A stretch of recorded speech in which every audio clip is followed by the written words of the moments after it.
Well, hello and welcome to Amber's Country Kitchen. I'm Amber Marshall and I'm excited to be back with you to present to you something that is very simple but also very delicious. This is a recipe that a lot of my friends and family request. You know, if people say, "Oh, do you want me to bring something?" Typically my friends say, "Yes, can you bring your baked raspberry brie?"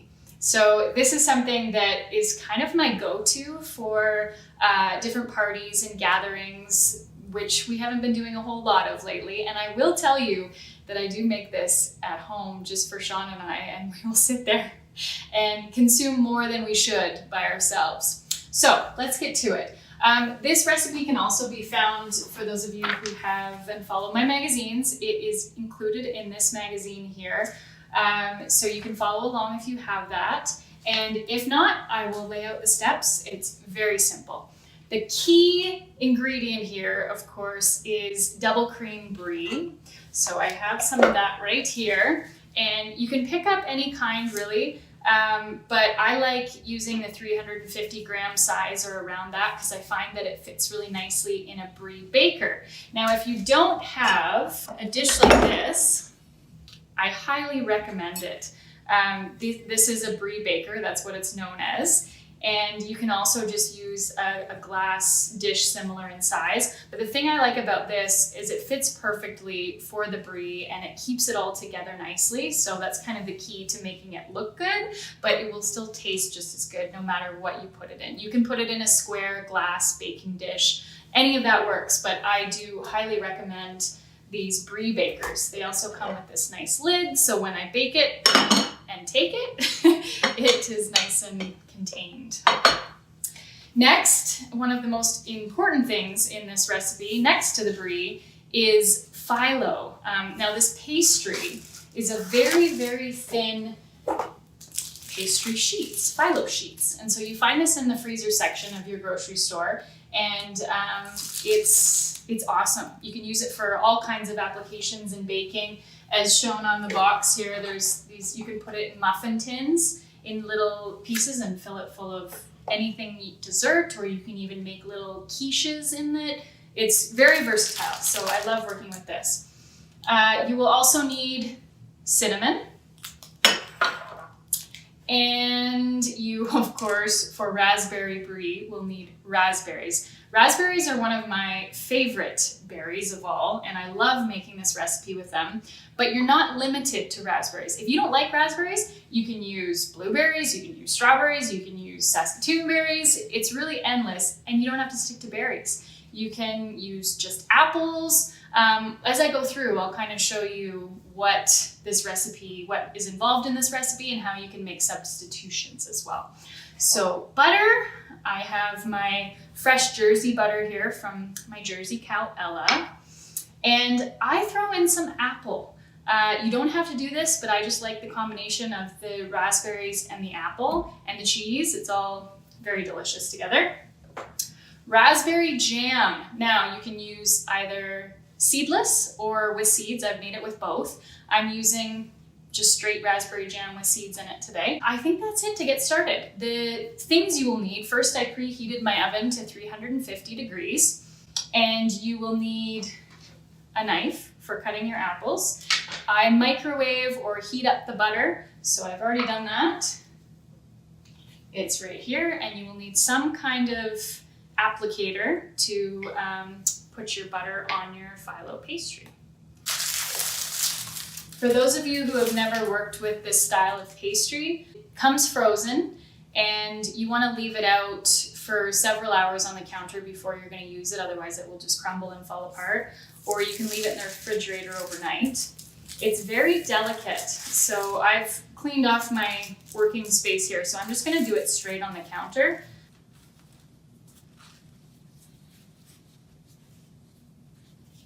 So this is actually pastry. And like I said, there's many different applications that you can use for it. But it just makes it's a great taste. You know, it's crispy, it works really well in this recipe to keep the cheese together and to keep it from just exploding everywhere. And when you cut into it, it's just you'll see, it's perfect for this. So I'm gonna discard these top layers. So you're gonna lay these out on top of each other, alternating. I kind of go in a fan pattern around, laying them on top of each other, and then using your butter to glue just the edges in place. And this also helps to keep the edges from drying out while you're working. You don't need a ton of butter, and you can use substitutions if you like as well. This is sheet number 4. We'll do, this is sheet number 5. We'll do 7 today. Put a little bit down. Okay, now the fun part. You are going to unwrap your brie. Now, something that I do that you don't have to do, it's just a personal preference, and is when you get double cream brie, it looks like this, and it has this wax coating, which is totally edible and fine. However, I feel like it does affect the taste a little bit. So what I always do is I just cut off the very top layer of wax, because it just allows, when you break into it, it's just a much more gooey, you don't get that waxy taste right away, but you want to keep the wax on the bottom and the sides, because that does help hold it in place.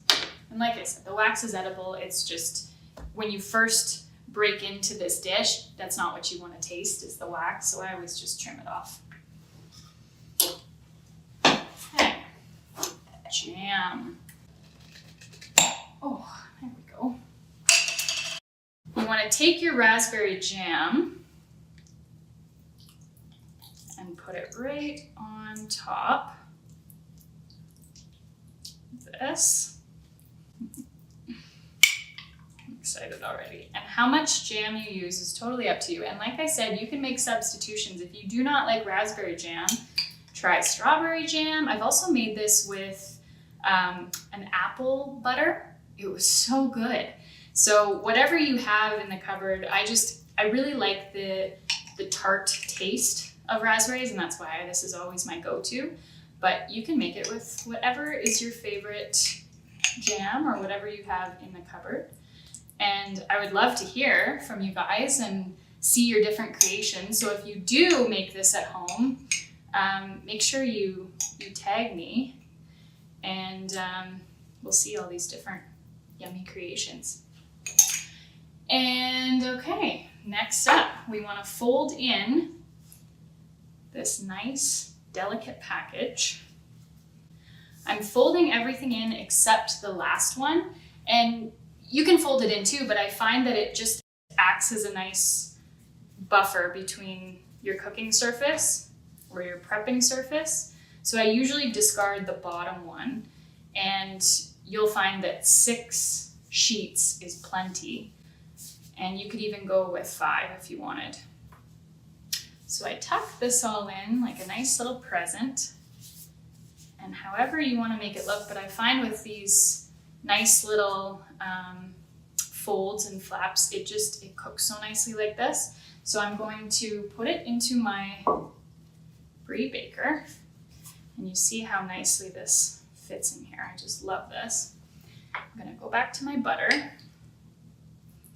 and give it a healthy coat all over.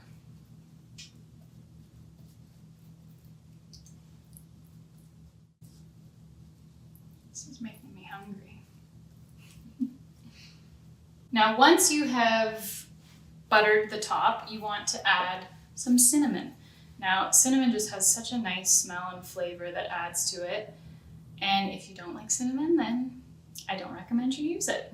But this just gives it such a nice finishing touch.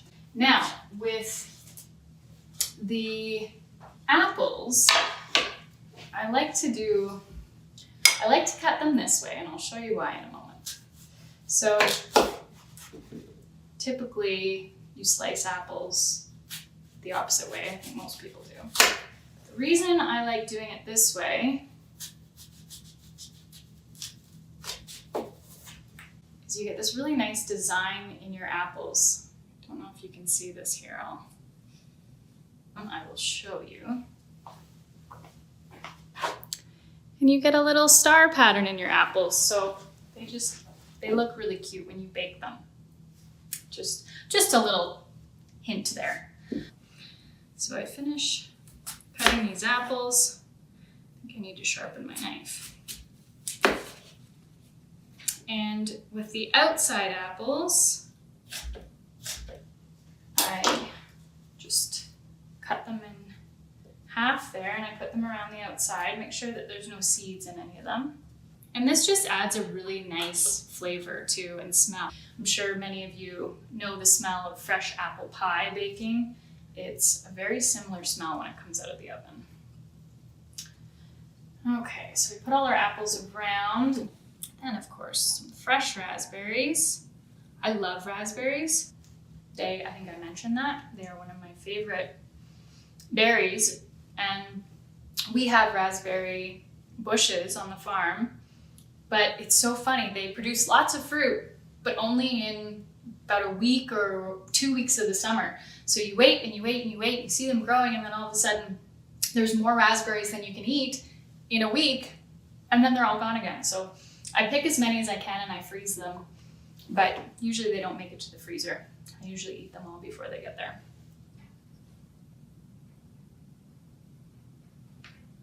There. Oh, this is what it should look like as I dump all the raspberries out. Come and show you. Very pretty. And it's such a nice dish to take places because it's very presentable looking. So you don't want to cover this because you want the top to crisp up. I'm going to put it in the oven. So you want to put your dish in the oven at 350 degrees for about 25 to 30 minutes. I'm going to get cleaned up here and then I'm going to answer some of your fan questions. So while we wait for the brie to cook, I thought I would answer some of your fan questions. And it's funny, the first question refers to chai tea latte. And for those of you who follow me on social media, you will know that I consume a lot of chai tea latte. And so the question is from Joanne, and she says, "Hello Amber, you were always talking about chai latte. Do you make that yourself and what is your recipe? I'm sure there's Jersey milk, so what spices?" So with my chai latte go-to, I have to admit, it's not from scratch. Yes, I use Jersey milk, that is true. But I have come to love this.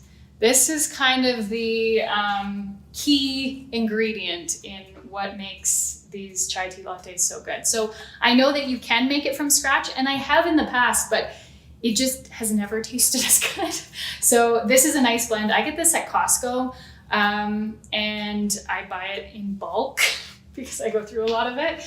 Some different ingredients here is basically just water, black tea, black pepper, ginger, cinnamon cloves, sugar, honey, ginger juice, natural flavors, vanilla extract, that kind of thing. And I think it's that combination that makes these so tasty. Another thing that is key in the chai tea latte making process is this little electric mixer. I bought one of these for, I think it was $9, and it is awesome. I love it. I use it for all of my drinks, hot chocolate, anything that I want, from my Jersey milk especially, that I want kind of frothy and delicious, I use this. So I'm gonna walk you through this while I'm answering questions. First, I use a double boiler.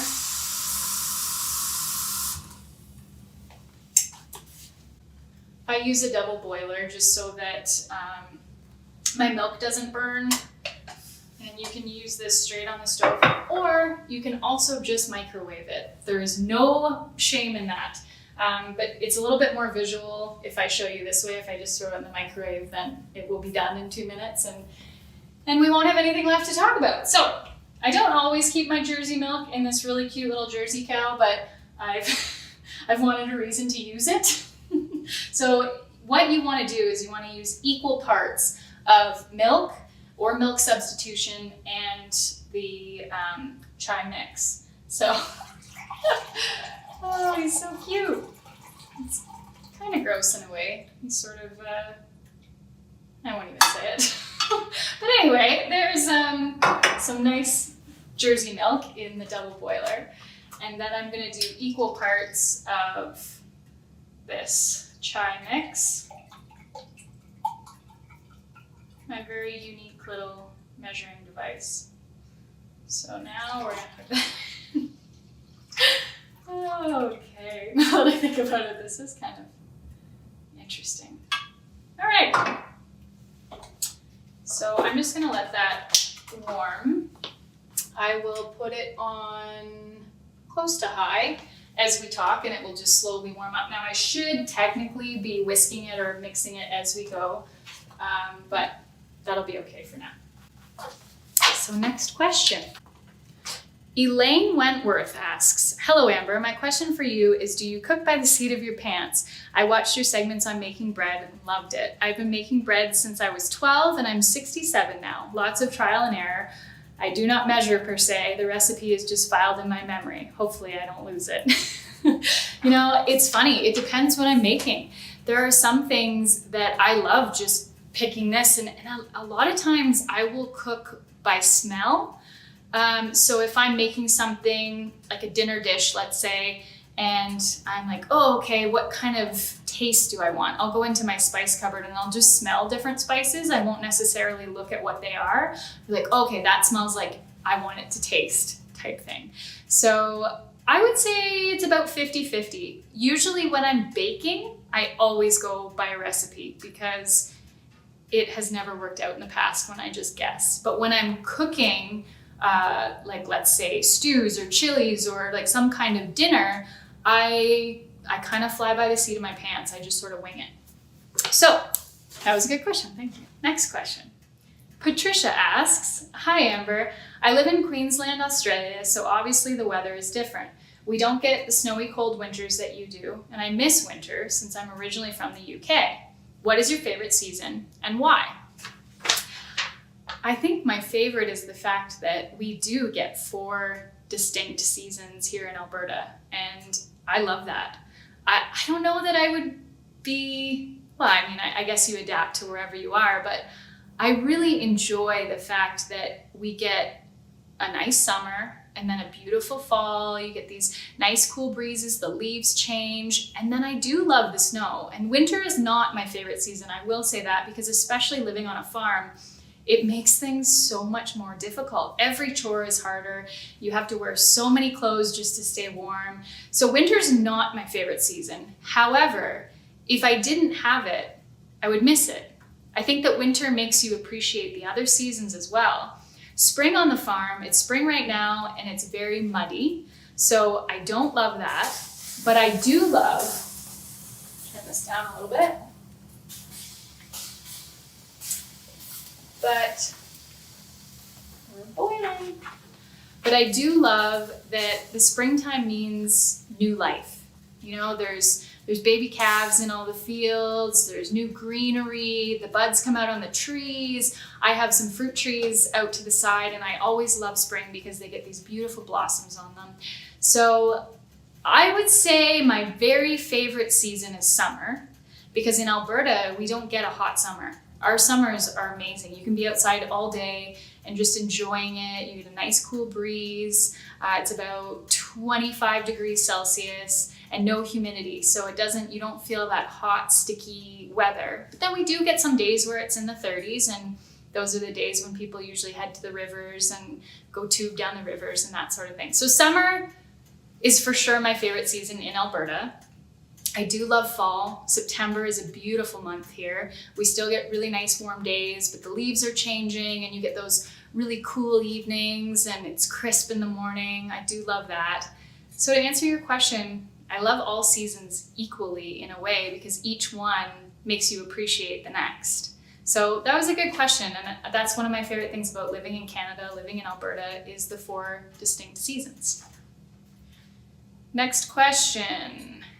Lena says, can you explain to me what your status as consulting producer consists of? Do you have projects as an actress, like possible season 15 or other? And otherwise, when is your second children's book going to be released? Because it's Easter and it would make a great gift. And one more question. When will your t-shirts with the logo be available again? Thanks for the recipes. I've made them and my husband loves it. Okay, there's a lot of questions on one, so I'll start at the beginning. Consulting producer, basically it means that I have more involvement than I ever did as just an actor. So when you're an actor, you show up on the day that they need you, you know your lines, you know the material, you do your scenes, and that's sort of where it starts and ends. Of course, there's read-throughs before, and you go into a few things like wardrobe fittings and that sort of thing, but it's not as involved. As a consulting producer, I get to go to all the meetings beforehand. I get to weigh in on the scripts as they're in draft form and as they're just coming out. And for me, I'm hands-on with the horse stories, because I think the writers do a fabulous job with arcing the show and knowing exactly, how to bring those stories along.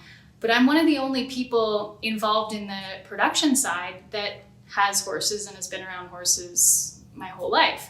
So what I like to do is go in, look at the scripts when they're very fresh, very new, before really anyone else has had a chance to look at them, and say, okay, I love this story, but from a horse owner's perspective, can we shape it a little bit so it makes a little more sense? Because a horse, might not be comfortable in that situation, but if we change this, then it would be better for the horse. So just things like that I try to weigh in.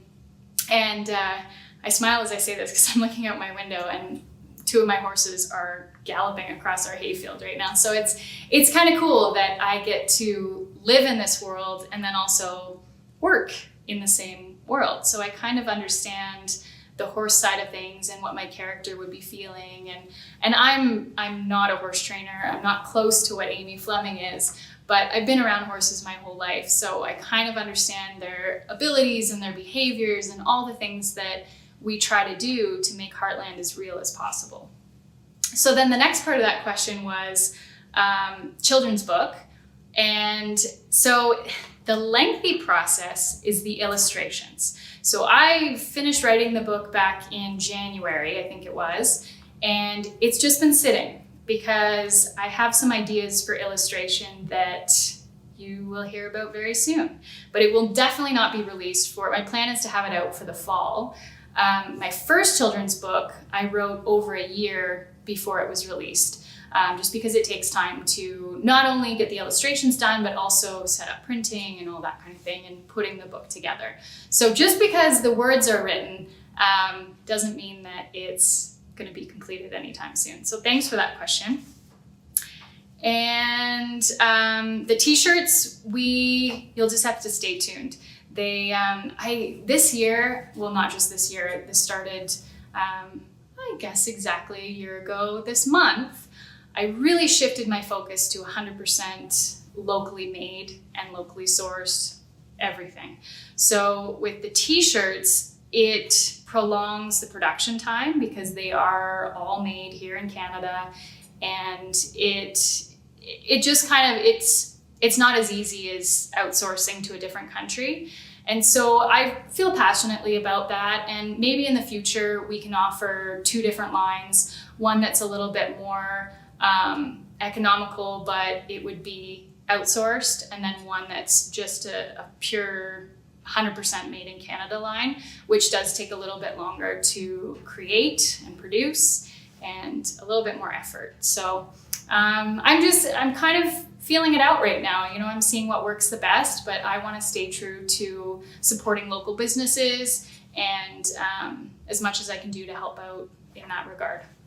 So my answer to your question is you'll have to just wait for now. Susan Williams says, "Hi Amber, I miss years of owning a horse, and I miss my years of owning a horse, and I just happened to come upon Heartland recently. I'm now a huge fan and I'm so impressed with the series. Do you have a favorite breed of horse, or do you just enjoy working with all of them?" It's so cool to be on a show where we get to work with so many different personalities of horses. And although we mainly stick to quarter horses because the gentleman who owns the majority of the horses that we use on the show, he has pretty much all quarter horses. So when we need a specific breed, we had a Gypsy Vanner on the show, we've had Andalusians on the show, we've used my little miniature horse. on the show. We've had Clydesdales. We outsource those. So I think it's really cool to be able to introduce different breeds and showcase them, because a lot of people who aren't close with horses, they don't know how many amazing breeds of horses are out there and what they're capable of. So we see the thoroughbreds on the track. There's a few different breeds that Heartland does show. I've also pitched some unique breeds that if we're lucky enough to get a season 15, hopefully we'll have some different breeds shown in the show, because I think that this is a really great opportunity to show people that there's a lot of really, really cool horses out there and different breeds that are capable of so much. So to answer your question, if you look on my farm, you'll see that I have all quarter horses and 2 miniatures. So I think, just with that being said, my favorite breed of horse to work with and to have is a quarter horse. I just find them so versatile. I do so much with them. I throw an English saddle on one day and I go jump. And then the next day I put a Western saddle on and go rope. I take them on trail rides. I do just about anything that you can do with a horse, I have done with my quarter horses. But the same goes for my minis. I hook my minis up to a cart. I have lunge line jumped them. I take them on trail rides behind my big horses, just loose, and they follow along. So I think that every breed of horse is unique, but also very versatile in what you can do with them. So my answer to you is I will always have a special place in my heart for quarter horses and miniatures, but I love being able to work with many different types of horses. We have one more question coming up, but I'm just going to check my chai tea latte. So I put the frother in here. And this just does a great job of doing exactly what it's called, frothing the milk. And for those of you who enjoy creamy lattes, this is an excellent way to achieve it without spending a lot of money. So this is just battery powered, and like I said, it was under $10 and it works well. I've had it over a year and it's never failed me. So I'm going to grab some cinnamon. It's a nice thing about a lot of the things I make involve similar ingredients. I use cinnamon a lot. I use butter a lot, of course, and a lot of these things I can get from my own backyard. I get my milk and my cream from my Jersey cows. I get eggs from my chickens, and it's just really nice to be able to do that. This is perfect. If you're serving this to someone else, please don't stick your finger in it, but it's really good to be able to tell if it's ready or not. So this is a perfect temperature. But remember that your cup might be a little hot. So I did equal parts of the chai tea mix, and look at that froth, and Jersey milk, but you can use regular milk too. I've never tried it with almond milk or coconut milk, but I imagine it would be pretty good as well. So I put a little bit of extra cinnamon in when it was warming up, and I'm going to put a little bit on the top. And cheers. Doesn't that look delicious? It's so frothy and good. Okay, now for the last question. Brooke Weimer asks, where will the storylines go if there's going to be a season 15? Brooke, I'm sure you're not alone in wanting to know that information.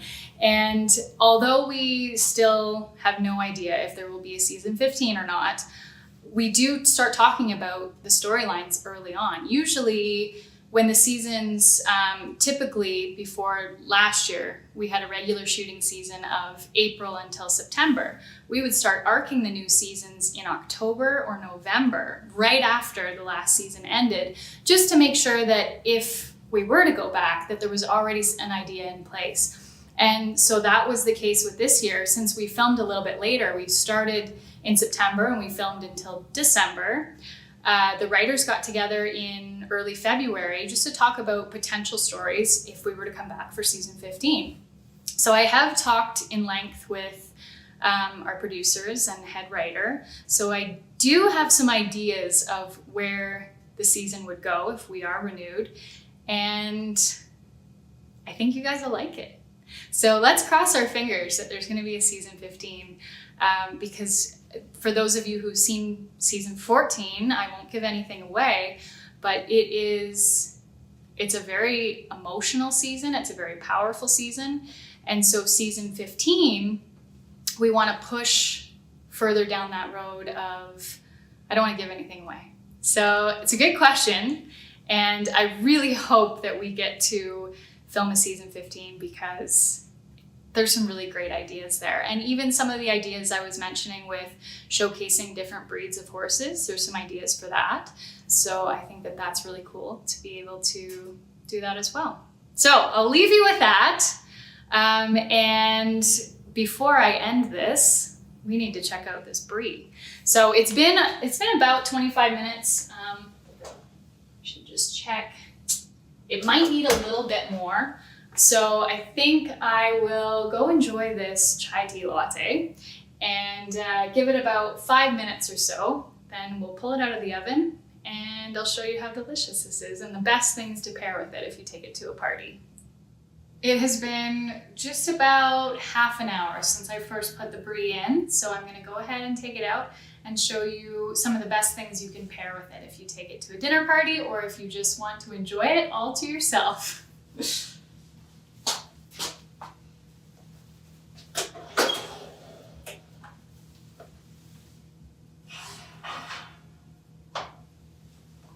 It smells so good. Now, this is something that typically you want to let sit for a few minutes when you take it out of the oven. For the purposes of this, I am just going to cut right into it and show you how delicious this is.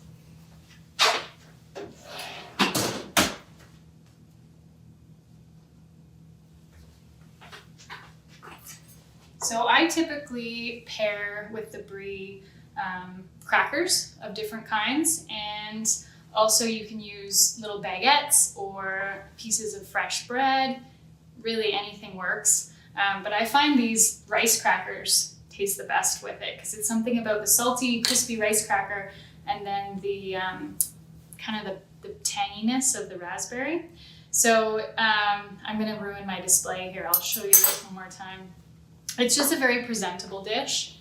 And as you saw previously, the apple cuts in lengthways, has the star there. It's kind of one of my trademarks, I guess. I like including that where I can. So now we're ready to cut into it. I usually move this apple on the top over a little bit. And here, that crispy top layer. And I usually cut an X into the top. Then you have that gooey cheese filling and the raspberry jam.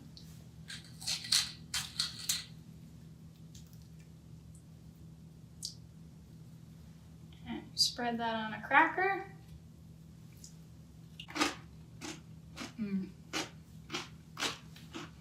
This is really good. I could potentially eat this whole 350 grams of cheese. And it's one of those dishes that you can take it anywhere and people just say, wow, this is great. So there's my little hidden secret. Oh, hello, Mauser. Yeah, I can't end without you saying hello. So from Amber's Country Kitchen and Mauser here, we just want to say enjoy baking and stay safe. And thank you for joining me. You want some of that?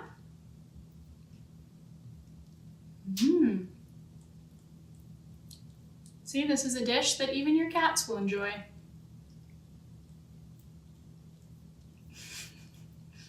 I'm glad you like my baking. Is that good? Good thing I don't have fussy pets. right? Well, I'm going to enjoy my chai tea latte, a little bit of baked brie, and maybe a little cuddle with Mouser here. Take care, everyone. Stay safe, and thank you for joining me in Amber's Country Kitchen. Is that good? Like this? Jersey milk.